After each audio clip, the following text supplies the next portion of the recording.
सभी को सुनाने के लिए पूरा घर उसके पीछे पड़ जाएगा। तो वहीं रीवा ईशान से प्रॉमिस कर देगी कि वो उसे छोड़कर कहीं पर भी नहीं जाएगी। तो वहीं हरिणी को लेकर घर में हो जाएगा तमाशा। तो सभी हरिणी की साइड भी लेगी तो काकू उस पर लाठी भी चलाने वाली होगी। तो चलिए देखते हैं इस वीडियो में। लेकिन इससे पहले अगर आपने अभी तक हमारी चैनल को सब्सक्राइब नहीं किया है तो पहले आप सब्सक्राइब कर लीजिए, जहां पर दिखाया जाएगा कि सभी लोग सभी को ही सुनाते हुए नजर आएंगे। फिर जब सभी वहां से चली जाएगी तभी हरिणी कहेगी कि आप सभी लोग सभी के पीछे क्यों पड़ गए हैं। तो वहीं रीवा ईशान को कह रही होगी कि तुम समझने की कोशिश क्यों नहीं कर रही हो, 5 उंगली एक समान नहीं होती है, तुम मुझे इग्नोर क्यों कर रहे हो, वो वक्त वो दौर अलग था। तभी ईशान कहेगा कि मैं भी वही कह रहा हूँ, लेकिन हालात सेम है। उसने भी मेरी आंखों में ही देखकर कॉन्फिडेंस के साथ झूठ बोला था और तुमने मुझे बोला कि तुम वापस आ जाओगी। मेरी आय भी ऐसी ही थी, वो अपने सपनों को पूरा करने के लिए इतनी आगे निकल गई कि वो कभी वापस ही नहीं आई। इसीलिए मैं बाकी की ज़िंदगी किसी के इंतज़ार में नहीं काट सकता हूँ। तो वहीं सभी ईशा मैम से मिलेगी तो मैम कहेगी कि तू यहाँ पर क्यों आई है। तभी सभी कहेगी कि फाइनल ईयर की फ़ीस भरने के लिए आई थी। तभी मैम कहेगी कि तुझे तो स्कॉलरशिप मिला था।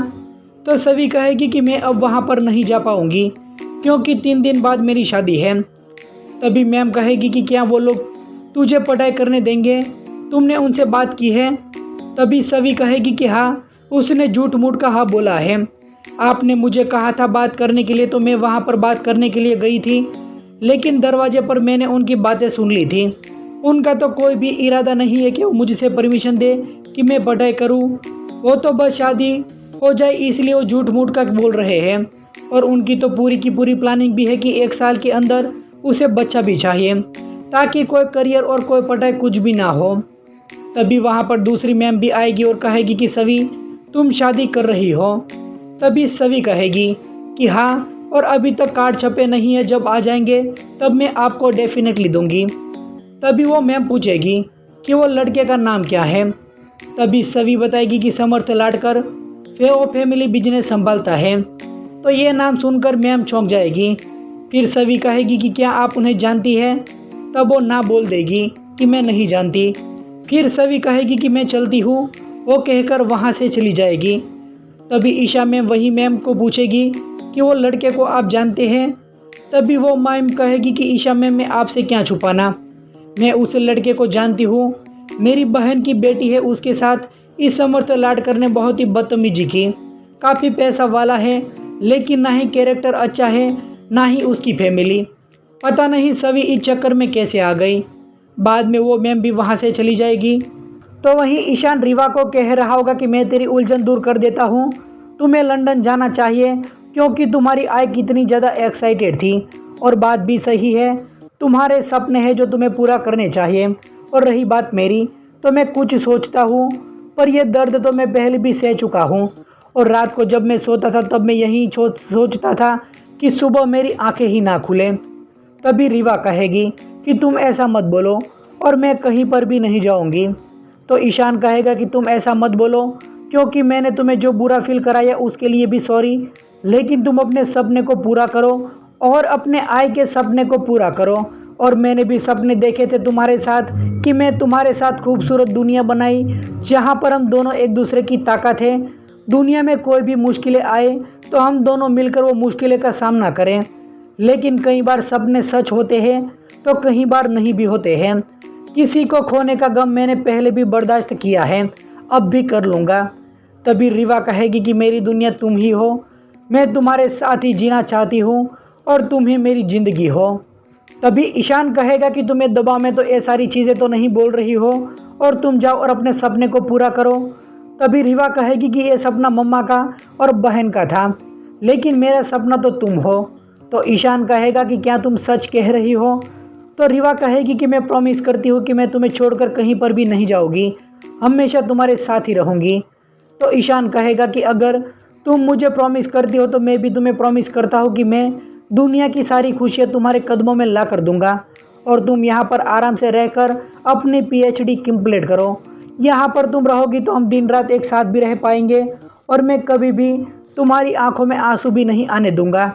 मैं तुमसे बहुत प्यार करता हूँ और तुम्हें छोड़कर कहीं पर भी नहीं जाऊंगा।